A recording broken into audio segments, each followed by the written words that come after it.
Assalamualaikum warahmatullahi wabarakatuh. Selamat pagi, salam sejahtera kita semua. Kali ini kita berjumpa membahas tentang mata kuliah etika profesi humas atau hubungan masyarakat, atau yang biasa dalam bahasa Inggris disebut public relations. Baik, saya langsung saja kepada materi kegiatan kita, pembahasan kita. Yang pertama, kita memahami dulu makna atau pengertian dari etika. Pengertian atau definisi yang disampaikan oleh dalam Kamus Besar Bahasa Indonesia KBBI, bahwa etika adalah ilmu tentang apa yang baik dan apa yang buruk, dan tentang hak dan kewajiban moral atau akhlak.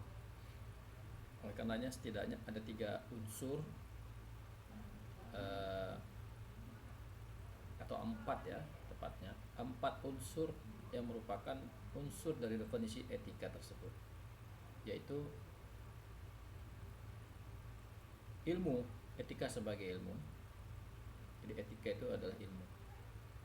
Kemudian ilmu tentang apa yang baik dan apa yang buruk atau baik buruk. Kemudian tentang hak serta kewajiban moral dalam hal ini, atau dalam bahasa agama disebut dengan akhlak.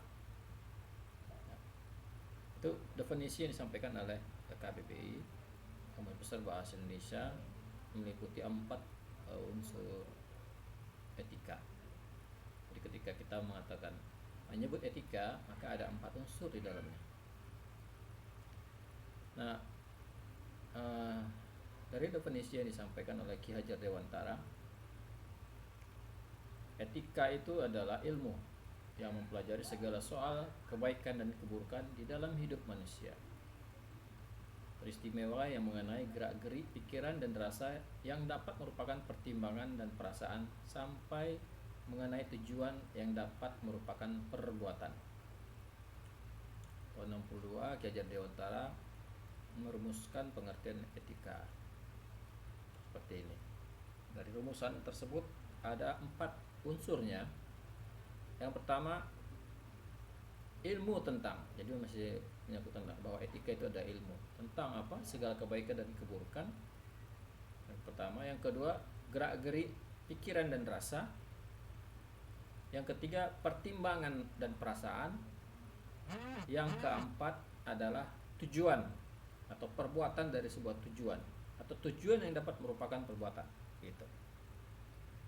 Nah, ada kemiripan dari definisi ini yang disampaikan oleh Ki Hajar Dewantara dengan yang tertera dalam Kamus Besar Bahasa Indonesia. Coba kita lihat definisi yang lain.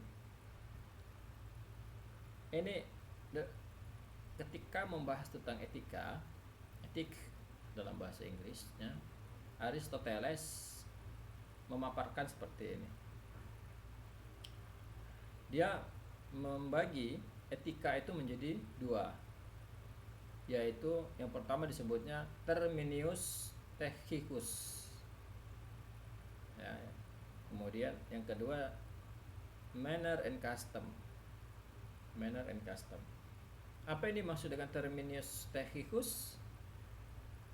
Dalam definisi ini, etika diartikan sebagai ilmu pengetahuan yang mempelajari tentang perbuatan atau tindakan manusia. Jadi lebih pada penjelasan atau definisi yang umum ya, sifat. Ilmu pengetahuan diartikan sebagai etika diartikan sebagai ilmu pengetahuan yang mempelajari tentang perbuatan manusia. Sedangkan manner and custom, etika dalam definisi ini, etika dibahas berkaitan dengan tata cara dan kebiasaan adat yang melekat dalam kodrat manusia, atau dalam bahasa Inggrisnya inherent in human nature, yang terikat dengan pengertian baik dan buruk suatu tingkah laku atau perbuatan. Nah, oleh karenanya dari tiga definisi ini setidaknya yang kita dapati dari Aristoteles, dari Ki Hajar Dewantara, dan dari Kamus Besar Bahasa Indonesia, kita mendapati bahwa etika itu adalah suatu, ada kesamaan dari ketiganya ini, yaitu ilmu tentang baik dan buruk. Ilmu tentang sesuatu perbuatan yang baik dan buruk. Ya. Selanjutnya, karena dia ilmu, maka etika ini merupakan pembahasan tersendiri dalam bidang ilmu. Ya, dalam bidang ilmu. Nah, dalam filsafat ilmu, maka setiap bidang ilmu itu memiliki akar filsafatnya. Ya, setiap bidang ilmu memiliki akar filsafatnya. Nah, etika sendiri merupakan cabang dari filsafat. Jadi etika itu adalah pembahasan tersendiri dari filsafat, ya, dari filsafat. Jadi dia memiliki akar pembahasan sebagai sebuah ilmu, sebagai sebuah studi, ya, sebagai sebuah studi yang untuk mempelajari ilmu. Nah, studi tentang apa? Tentang benar salah, seperti disampaikan ya Pak.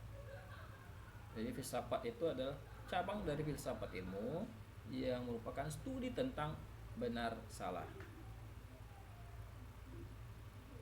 Nah, sebagai studi, maka etika itu mencari kebenaran, dan sebagai filsafat ia mencari keterangan yang sedalam-dalamnya.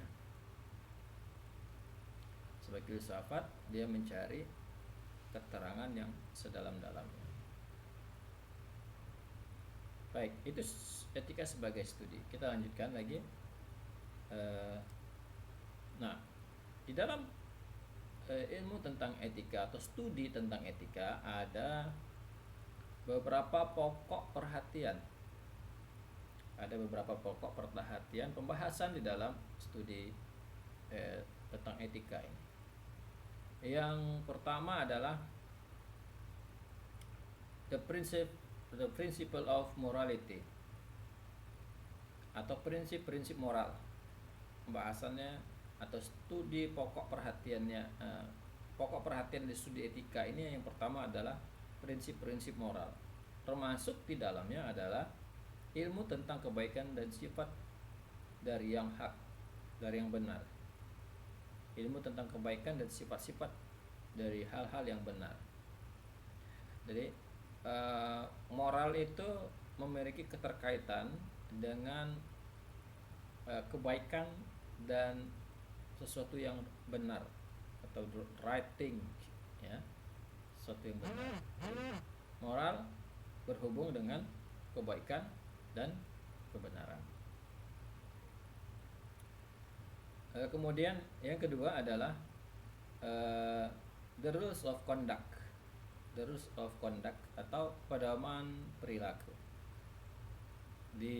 Kalau prinsip itu adalah teorinya, maka the rules of conduct itu tata aturannya, ya, diturunkan ke dalam bentuk tata aturan. The rules of conduct merupakan pedoman perilaku yang diakui berkaitan dengan memperhatikan bagian utama dari kegiatan manusia, yaitu persoalan moralitas, kebaikan, dan yang kebenaran. Nah, yang ketiga adalah the science of human character. Pokok perhatian studi etika yang ketiga adalah ilmu tentang watak manusia atau karakter atau watak manusia yang ideal, ya, yang ideal, dan prinsip-prinsip moral sebagai individual. Jadi dia lebih merucut kepada pembahasan ilmu, ya, pembahasan tentang ilmunya. Tentang apa ilmunya? Yang dibahas adalah watak manusia, untuk human's character.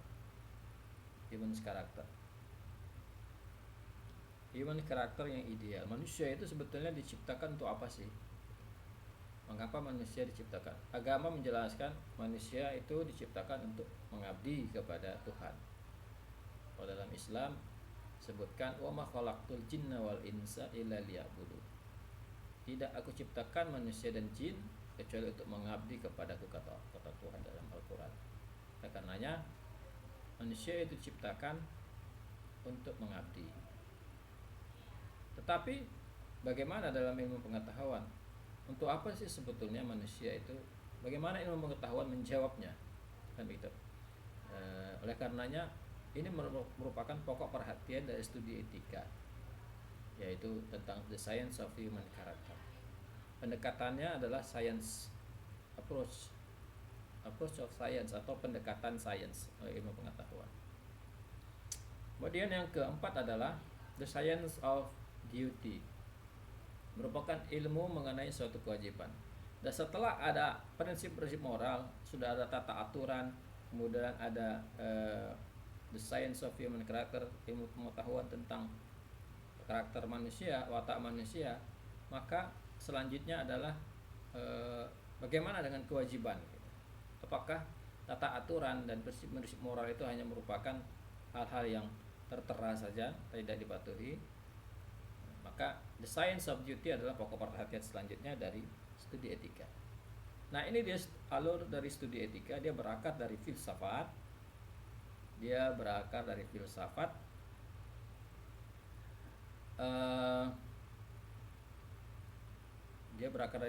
Kemudian jadilah etika. Nah, kemudian etika ini terbagi menjadi dua, yaitu etika umum dan etika terapan. Menurut Sonny Kraft, dia membagi alur studi etika itu menjadi dua, yaitu etika terapan dan etika umum. Apa yang dimaksud dengan etika terapan atau etika khusus? Yaitu etika yang merupakan etika terapan adalah etika khusus yang merupakan penerapan dari prinsip-prinsip etika pada umumnya. Etika khusus tidak terlepas dari sistem nilai yang dianut di dalam masyarakat. Ada sistem nilai ya dalam etika khusus ini. Seperti apa misalnya adat istiadat, moral dasar, kesusilaan, pandangan hidup, kependidikan, kepercayaan, sampai kepada nilai-nilai agama. Itu adalah bagian dari etika khusus atau etika terapan. Kemudian etika umum. Dalam etika umum itu membahas tentang kondisi dasar bagaimana manusia bertindak etis dalam mengambil keputusan etis dan teori, serta mengacu kepada prinsip moral dasar yang menjadi pedoman menilai baik atau buruk. Jadi kalau etika umum itu lebih kepada pembahasan tentang kondisi dasar, ya, pembahasan pada tahapan pembahasan. Sedangkan etika terapan itu lebih pada penerapannya, prinsip-prinsip etika pada umumnya yang tidak terlepas dari apa yang dianut di dalam masyarakat. Nah, etika terapan ini terbagi menjadi dua, yaitu etika individu dan etika sosial. Etika individu adalah kewajiban manusia terhadap dirinya sendiri untuk mencapai keberkahan hidup, kesucian kehidupan pribadinya, kebersihan hati, akhlaknya, akhlakul karimah, dan seterusnya.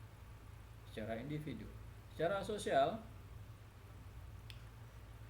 berbicara mengenai kewajiban.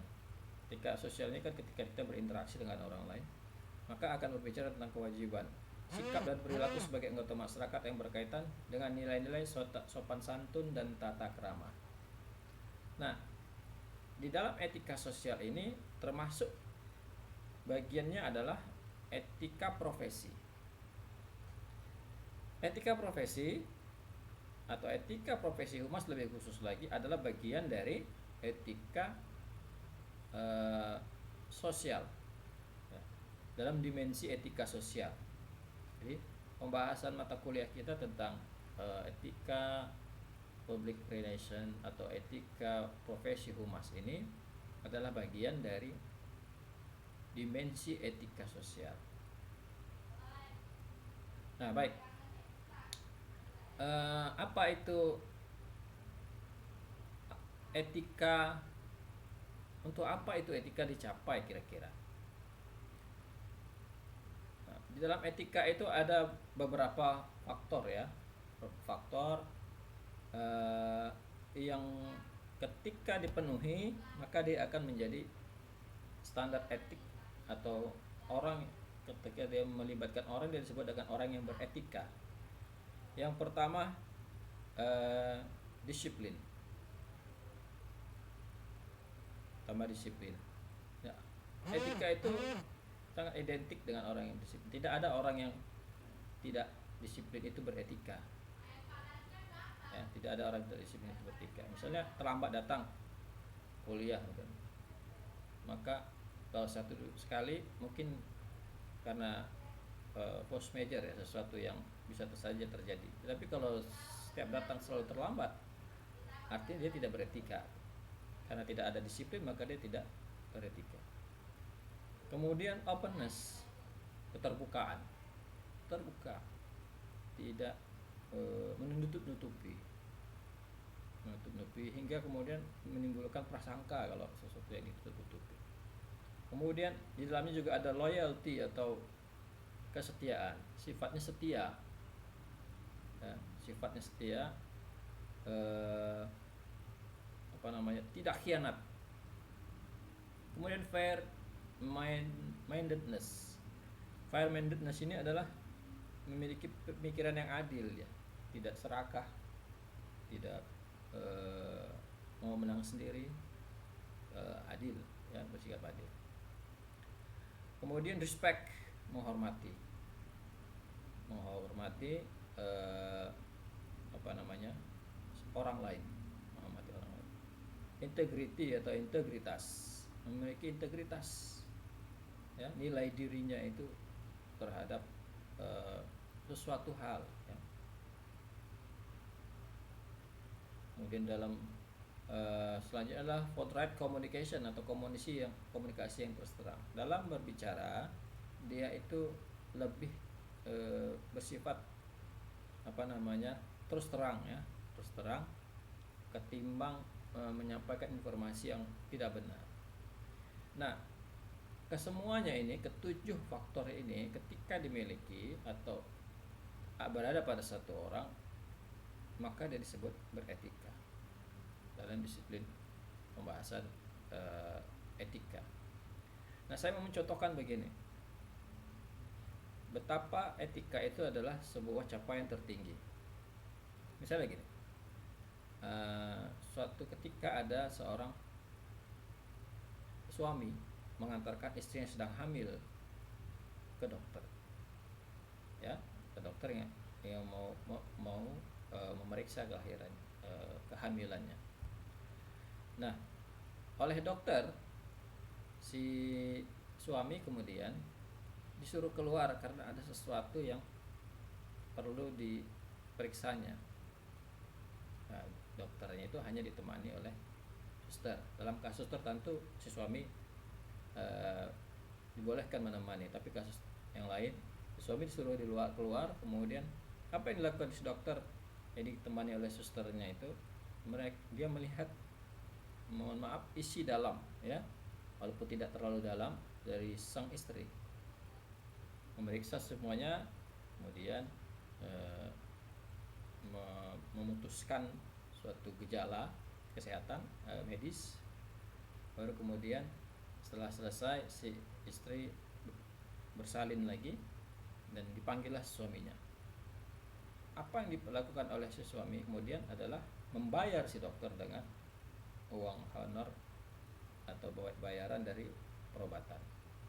Coba bayangkan, seorang suami membiarkan istrinya dilihat bagian tubuh yang semestinya dilihat. Kemudian setelah itu dia membayar orang yang melihat itu. Apa yang menyebabkan, pertanyaannya, si suami mempercayai pada si dokter? Jawabannya adalah etika profesi. Jawabannya adalah etika profesi. Oleh karenanya etika profesi adalah capaian tertinggi sebuah profesi. Nah, kemudian dalam pendekatan hukum ada dua aliran besar ya yang melihat persoalan etika ini. Yang pertama adalah aliran Naturrecht, yang kedua aliran positivisme. Kalau dalam bidang ilmu ini itu memang selalu ada dua aliran besar. Satu aliran mazhab Chicago disebut orang, yang satu lagi mazhab Frankfurt ya, mazhab Frankfurt. Ini selalu memiliki perbedaan itu ya, ilmuwannya juga berbeda, kemudian mereka melihat dari persoalan yang berbeda. Nah, aliran Naturrecht ini adalah etika, memandang etika sebagai hukum positif. Jadi mereka tidak mengenal pemisahan antara etika dan hukum. Etika adalah hukum. Oleh karenanya pelanggaran etika, kode etik atau profesi berarti sama dengan pelanggaran hukum. Ya, jadi hukuman bagi pelanggaran etika adalah sama dengan pelanggaran hukum. Ya, kalau pelanggaran hukum orang bisa dipenjara, misalnya mencuri kan melanggar hukum, maka pelanggar etika juga bisa dipenjara. Itu paham dari aliran ini. Yang kedua adalah aliran positivisme. Aliran ini memandang bahwa etika tidak sama dengan hukum positif. Pelanggaran etika tidak sama dengan pelanggaran hukum, dan konsekuensinya juga berbeda. Ya, dalam bidang kerja humas yang berkaitan dengan jurnalistik, dia humas itu akan dalam jurnalistik itu memiliki kode etik juga. Nah, pelanggaran kode etik itu ada mekanisme hak jawab namanya, tidak ada urusannya dengan hukum positif. Ya, berarti itu adalah aliran yang mengandung aliran positivisme yang berkiblat kepada mazhab Chicago. Jadi kalau di Indonesia itu dia lebih kepada aliran positivisme dalam melihat persoalan etika ini dalam pendekatan hukum. Nah, pembagian etika itu dibagi dalam beberapa bagian. Yang pertama, etika normatif. Etika normatif suatu platform sikap serta perilaku ideal manusia dalam etika. Ada dua teori turunannya, teori deontologis dan teologi teleologis. Ya. Jadi etika normatif ini adalah form, itu aturan umum tentang manusia yang ideal. Jadi manusia yang ideal ini dijelaskan dengan dua teori. Teori deontologis, yaitu teori yang menekankan pada bahwa manusia itu wajib berperilaku baik, suatu tindakan yang berdasarkan tindakan itu sendiri, bukan didasarkan pada akibat dari serta tujuannya. Jadi teori ini melihat tindakan itu dinilai baik dari tindakan itu sendiri, bukan didasarkan pada akibat serta tujuannya. Kalau misalnya ada orang mendorong orang lain, ya, maka itu dianggap perbuatan yang tidak baik. Ya, teori ini melihat seperti itu, mendorong orang itu tidak bagus sampai terjatuh misalnya. Tapi teori teologis menekankan suatu perbuatan nilai benar atau salah bergantung pada tujuan atau didasarkan pada akibat yang disebabkan suatu perbuatan. Jadi kalau kita mendorong orang, tujuannya untuk menghindarkan orang dari misalnya diserempet sepeda motor, gitu ya. Kita punya tujuan itu, gitu. Maka itu dilihat dari tujuannya, bukan dari perbuatannya. Jadi teori ini melihatnya dari sisi itu. Nah, teori teleologis ini terbagi dua aliran lagi. Yang pertama egoisme, yang kedua utilitarianisme. Egoisme ini memandang bahwa perbuatan mengejar kepentingan sendiri adalah suatu yang menyenangkan dan membuat bahagia. Egoisme, egocentrism. Ya, egosentris. Jadi orang yang memiliki sifat ego adalah orang yang memiliki melihat segala sesuatu itu berpusat pada dirinya. Yang penting dia bahagia, nggak peduli orang lain. Nah, yang kedua adalah utilitarianisme, yaitu memandang baik dan buruk itu suatu perbuatan didasarkan pada tujuan serta akibat dari perbuatan tersebut bagi kepentingan orang banyak. Suatu perbuatan dinilai baik jika berguna bagi orang banyak. Nah, ini pembahasan dari pembagian turunan teori-teori tentang etika. Kita lanjutkan. Nah, kita sudah mengetahui apa itu etika, apa etika itu sebagai capaian tertinggi. Kemudian apakah peran dari etika tersebut? Coba kita lihat. Bagaimana etika itu berperan? Etika itu memiliki peran mendorong untuk bersikap kritis serta rasional ketika mengambil suatu keputusan yang otonom. Apa maksudnya ini? Maksudnya begini, ketika seseorang memiliki nilai-nilai etika, dia sudah punya acuan moral kompas, ya, atau acuan moral. Nah, segala sesuatu yang tidak sesuai dengan moral kompas itu akan menimbulkan sikap kritisnya. Apa contoh?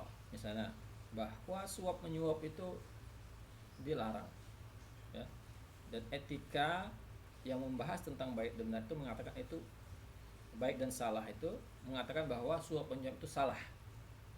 Nah, ketika orang yang memiliki moral kompas dalam dirinya, memiliki indikator-indikator etika dalam dirinya, ketika mempunyai suatu urusan yang terbiasa orang di sana itu suap menyuap, dia akan mulai bertanya, bersikap kritis, kenapa harus dikeluarkan uang untuk suatu layanan yang mesti wajib diberikan, ya. Jadi seorang yang memiliki etika itu juga seorang yang kritis sebetulnya, ya. Kemudian peran yang kedua adalah dapat menciptakan suatu tatanan masyarakat yang teratur, tertib, kondusif, serta sejahtera, yang dalam bahasa hukum disebut justisia legalis, keadilan menuntut ketaatan. Jadi dalam etika itu ketika semua orang beretika, maka akan terciptalah kondisi masyarakat yang teratur, tertib, kondusif, serta sejahtera. Karena keadilan itu menuntut ketaatan dalam bahasa hukum. Nah, etika profesi humas sebagai ilmu didefinisikan atau disimpulkan dalam narasi bahwa ilmu tentang ajas-ajas hak, akhlak, moral yang baik dan buruk, dan hak serta kewajiban moral yang diterapkan praktisi humas. Jadi sebagai profesi, etika profesi humas sebagai ilmu itu disimpulkan sebagai ilmu tentang ajas-ajas hak, akhlak atau moral yang baik dan buruk, dan hak serta kewajiban moral yang diterapkan praktisi humas dalam menjalankan tugasnya sehari-hari. Jadi dia, ketika kita bicara etika profesi humas sebagai ilmu. Nah, selanjutnya kita akan membedakan antara moral dan etika. Moral dan etika. Apakah sama antara moral dan etika? Sebagian orang menganggapnya sama, sebagian tidak bisa membedakannya. Sebagian para sarjana kemudian mendefinisikannya secara berbeda. Moral itu adalah nilai dan prinsip yang diyakini oleh individu. Misalnya, bohong itu berdosa. Dari mana dia memiliki? Dari nilai moral.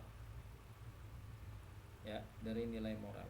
Jadi moral itu tidak berdiri sendiri, tetapi dia memiliki kalau moral ini berasal dari agama misalnya, ya, maka dia akan berefek kepada ketika di akhirat nanti, ketika hidup setelah matinya kita. Itu berasal dari moral agama. Tetapi dalam etika dia tidak memiliki bahasa tepatnya itu follow up seperti itu. Etika itu adalah studi kodifikasi prinsip-prinsip moral ke dalam kerangka kerja yang sistematis. Jadi prinsip-prinsip moral tentang berbohong tidak boleh itu kemudian dikodifikasi menjadi sebuah kerangka kerja yang kemudian dipatuhi bersama untuk dijalankan bersama-sama pula, begitu. Nah, ketika berbicara tentang etika humas, maka etika humas itu adalah sebuah studi pembahasan tentang prinsip-prinsip moral yang menjadi kerangka kerja yang digunakan khusus untuk profesi humas, gitu ya. Oleh karenanya beda-beda nanti. Etika humas berbeda, etika jurnalisme berbeda, etika kedokteran berbeda, etika bisnis beda juga lagi. Karena dia merupakan kerangka kerja yang bersumber dari nilai-nilai dan prinsip-prinsip moral. Jadi moral lebih kepada acuannya, etika adalah kerangka kerjanya. Nah, kemudian apa pula beda antara etika dan etiket? Para sarjana membedakannya. Kalau etika itu tidak memandang ada tidaknya orang lain hadir bersama seseorang. Etika itu tidak memandang, dia tetap beretika walaupun dia sedang sendirian. Walaupun dia sedang sendirian, artinya etika itu melebur ke dalam dirinya. Ya. Ketika dia di kamar mandi juga dia melakukan bersih-bersih secara beretika. Gitu. Kalau etiket ini berlaku hanya dalam interaksi seseorang dengan orang lain, jadi pada prosesnya etiket. Kalau menunjukkan etiket karena dia terbiasa, gitu ya, atau diwajibkan. Ketika sudah tidak berapa kondisi tertentu, maka dia tidak melakukannya lagi.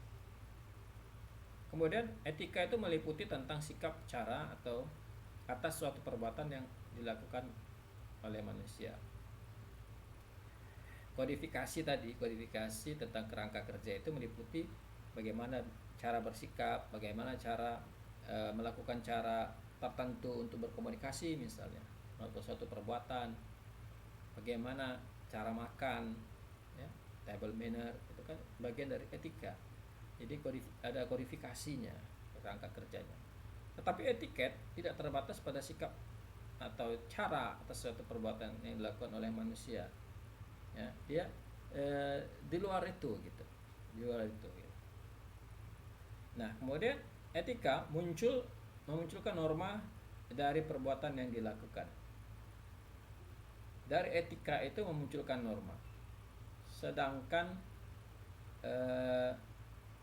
etiket itu dari suatu perbuatan yang menyangkut norma itu meliputi perbuatan itu sendiri. Nah, dari suatu perbuatan yang menyangkut norma etis tapi meliputi perbuatan itu sendiri. Itu yang membedakan antara etika dan etiket. Nah, kemudian kita bahas lagi tentang pilar-pilar etika profesi humas. Kalau kita berbicara tentang pilar, maka pilar itu berarti sesuatu yang menyangga, ya, menyangga seorang seseorang profesi humas atau orang yang memiliki etika profesi humas. Ya, kalau yang kita bahas sebelumnya tentang disiplin, keterbukaan, dan loyalty, ini adalah bagian yang include di dalam etika itu sendiri, ya, bahwa etika itu bagiannya adalah disiplin, openness, keterbukaan, loyalty, dan seterusnya. Nah, pilar itu menyangga etika itu, menyangga apa saja etika, pilar-pilar dari etika profesi humas itu. To tell the truth, menyampaikan yang benar. To do no harm, tidak menyakiti orang lain. To do good, proaktif. To do good ini maksudnya proaktif, tidak hanya melakukan sesuatu yang baik, tapi proaktif melakukan hal-hal yang memberi manfaat kepada orang lain. Kemudian to respect privacy, menghormati hak orang lain dan berlaku adil. To be fair, berlaku adil, ya. Kemudian to do apology, mewujudkan permintaan maaf apabila terlanjur salah dengan melakukan tindakan yang proaktif. Ini adalah pilar-pilar dari profesi humas. Kemudian, nah,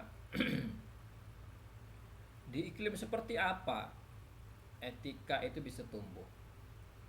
Ya. Di iklim seperti apa etika bisa tumbuh? Etika profesi humas di iklim seperti apa bisa tumbuh?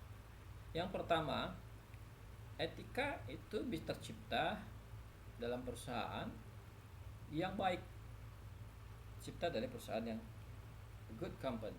Oleh karenanya perusahaan baik dulu, baru bisa tercipta iklim etika. Buah organisasi, apakah organisasi bisnis, organisasi, bahkan organisasi politik, itu harus baik dia dari segi sehat ya, maksudnya sehat itu meliputi berbagai hal ya. Kalau manusia sehat itu kan meliputi berbagai hal, mekanisme metabolisme itu berjalan dengan lancar, maka dia sehat, maka terciptalah iklim etika. Di perusahaan yang baik itu adalah lahan subur bagi tumbuhnya iklim etika. Kemudian trust by employee, adanya saling percaya di antara karyawan dalam kedudukan dan tugas serta fungsinya masing-masing, saling percaya. Yang ketiga adalah conduciveness, terbangunnya hubungan antara personel perusahaan secara kondusif. Ya, ketiga hal ini mesti ada terlebih dahulu, baru kemudian terciptalah iklim etika. Nah, iklim etika itu dipengaruhi oleh beberapa hal. Yang pertama adalah profesionalitas karyawan dalam menjalankan fungsinya, harus profesional. Ya. Profesional itu artinya dia memiliki pemahaman, pengetahuan, dan memiliki konsekuensi dari pemahaman dan pengetahuannya itu. Nah, kemudian keuntungan perusahaan. Keuntungan perusahaan itu mempengaruhi iklim etika. Ya. Iklim etika itu dipengaruhi juga oleh keuntungan perusahaan. Kemudian efisiensi perusahaan dan netralisir kepentingan kelompok. Yang terakhir ini maksudnya adalah dalam setiap organisasi perusahaan itu akan selalu ada kepentingan kelompok-kelompok. Ya, ketika itu bisa dinetralisir atau tidak bisa dinetralisir, maka itu mempengaruhi iklim etika yang berada di perusahaan tersebut. Nah, saya kira itu pembahasan kita tentang etika profesi humas pada pertemuan perdana ini. Saya akhiri. Billahi taufiq wal hidayah. Assalamualaikum warahmatullahi wabarakatuh. Selamat pagi menjelang siang. Salam sejahtera untuk kita semua.